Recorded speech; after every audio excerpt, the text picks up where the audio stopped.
I'd seen Hunger and Shame, Steve's other two films, and I thought that I just felt he was a remarkable filmmaker, extraordinary filmmaker. And I'd spoken to him before about another project, and we were sort of trying to figure that out, and it didn't happen. But I was always so keen to work with him, and and that's every day.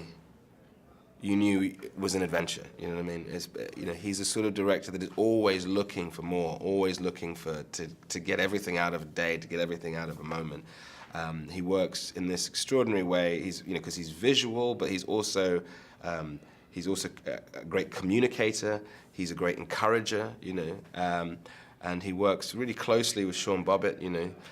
His cinematographer, and who's a terrific cinematographer, and so the two of them are able to kind of capture moments, in this, I mean, he describes it as kind of catching butterflies, but it's a real process, and so they're just a terrific talent.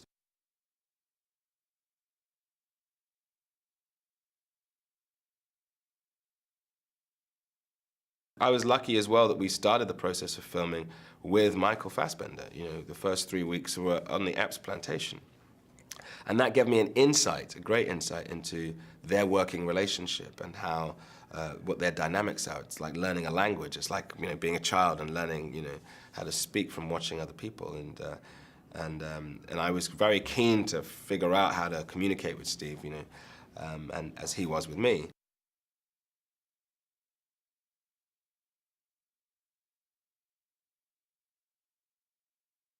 The touchstone of the whole preparation to play Solomon Northup was always, and sort of almost daily, in the autobiography.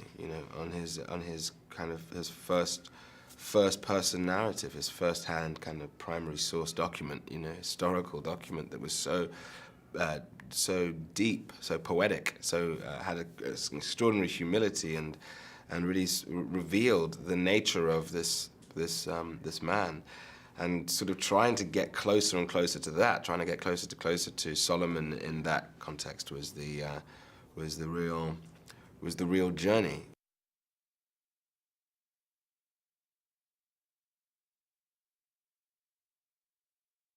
The wider historical aspects, obviously, some of which I had known about, some of which I read about, were important, and getting down to Louisiana and sort of experiencing the heat and experiencing the kind of how alive the place is and how beautiful it is, with the swamps and the woodlands and the plantations themselves are kind of amazing to look at, and then starting to really deal with